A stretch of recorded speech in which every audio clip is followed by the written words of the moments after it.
Assalamualaikum warahmatullahi wabarakatuh.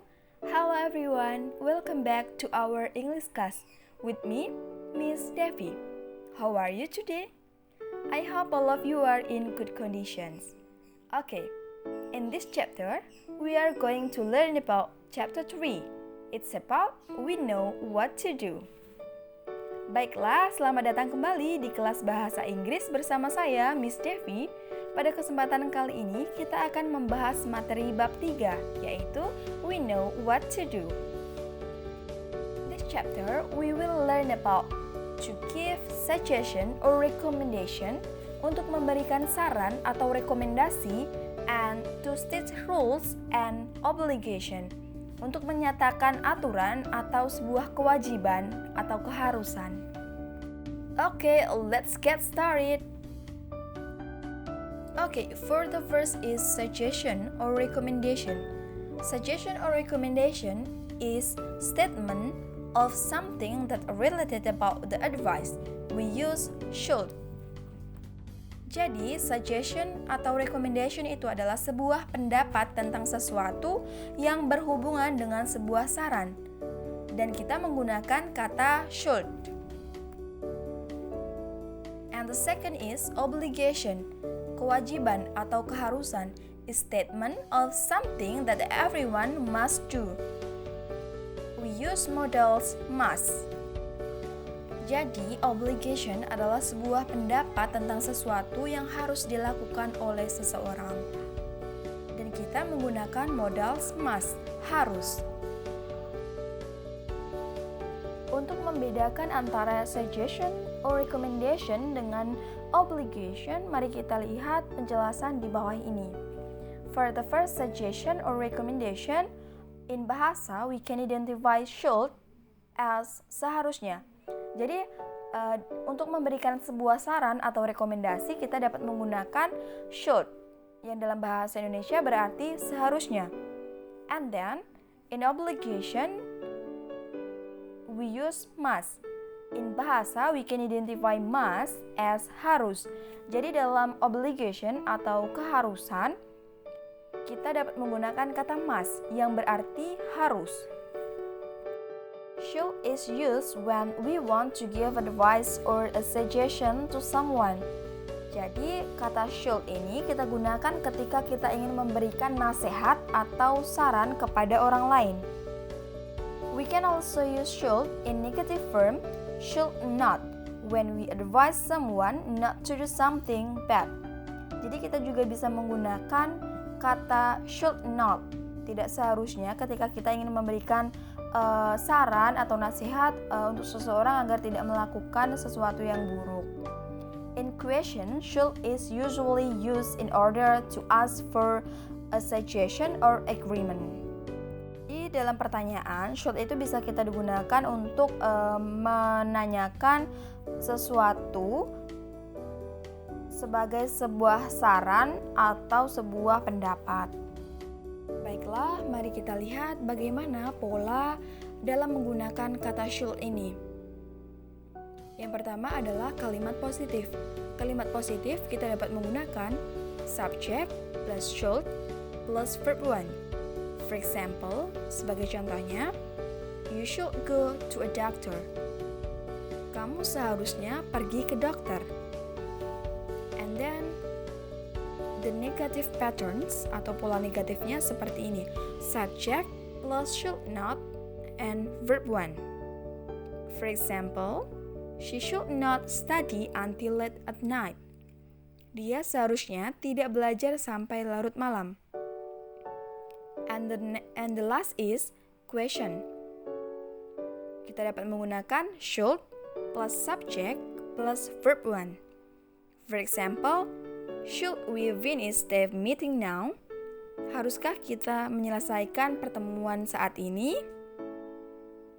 Maybe the answer is yes, we should, or no, we should not. And the next is must. Has a meaning similar to should, except that it's much stronger word. Jadi must ini hampir sama artinya dengan kata should, tetapi dia memiliki makna yang sangat kuat, lebih kuat daripada should. It is used when we want to emphasize the necessity of doing or not doing something. Must represents more of an obligation, while should represents a recommendation or suggestion. We use must in the negative form must not to tell someone that he or she is not allowed to do a certain action or activity.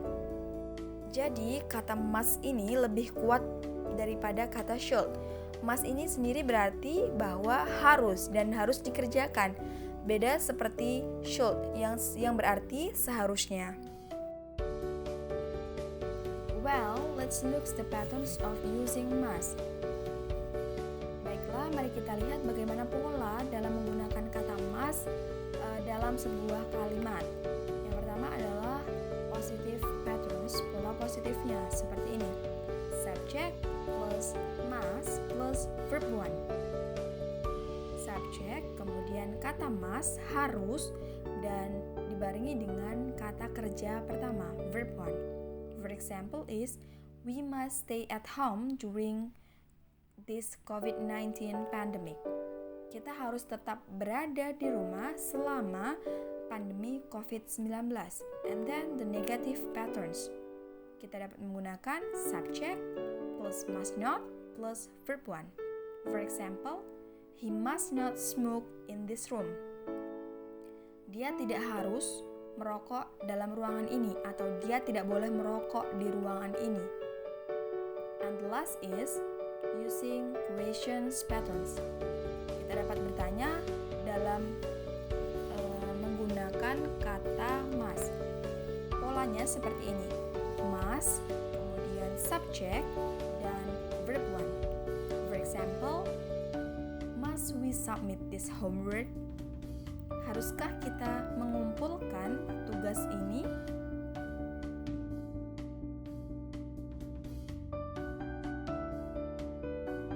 Baiklah, mari kita lihat penggunaan should di dalam teks di bawah ini.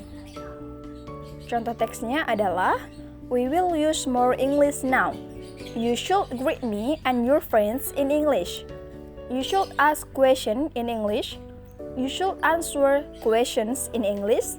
You should take leave in English too, but don't worry, when you need, I'll help you. Jadi, yang di garis bawah ini contoh dari penggunaan should. Bisa dipahami ya? Selanjutnya, perhatikan teks berikut ini. I'm sure you are all ready to use English with me and your friends. You should not be ashamed to use English with me. You should not be ashamed to speak and write to each other in English. You should be sure that you can do it because I will always help you. Nah, Ananda, baiklah, perhatikan yang di garis bawahi. Yakni, you should not be ashamed to use English with me. Itu merupakan contoh penggunaan should not. Yang berarti, seharusnya kamu tidak malu untuk menggunakan bahasa Inggris bersama saya. Selanjutnya, perhatikan teks berikut ini. We must wear a uniform every day, from Monday to Tuesday. We must wear the batik shirt. The girls must wear a black skirt. And the boys must wear a pair of black pants. On Friday, we must wear the school uniform. We must wear proper shoes. We must not wear sandals, a t-shirt, or a casual wear at any place and at any time during the school hours. Nah, dapat kita bedakan mana penggunaan must dan mana penggunaan must not. Look the underline. Yang menggunakan garis bawah merah itu contoh penggunaan must. We must wear a uniform every day. Kemudian yang di garis bawahi putih, we must not wear sandals, a t-shirt, or a casual wear at any place and at any time during the school hours. Itu merupakan contoh penggunaan must not. Okay everyone, to make sure that you are understand about our material today, it's about giving suggestion or recommendation and obligation, please do the task 1 and task 2.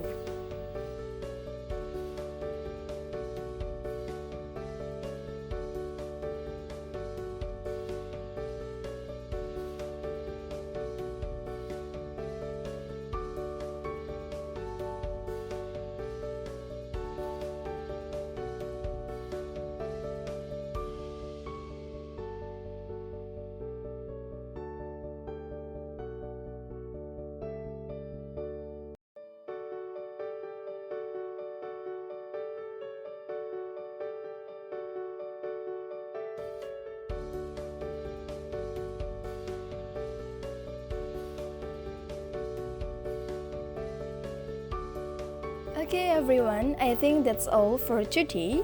I hope all of you can understand about our material. Thanks for watching, and let's say wassalamualaikum warahmatullahi wabarakatuh. See you!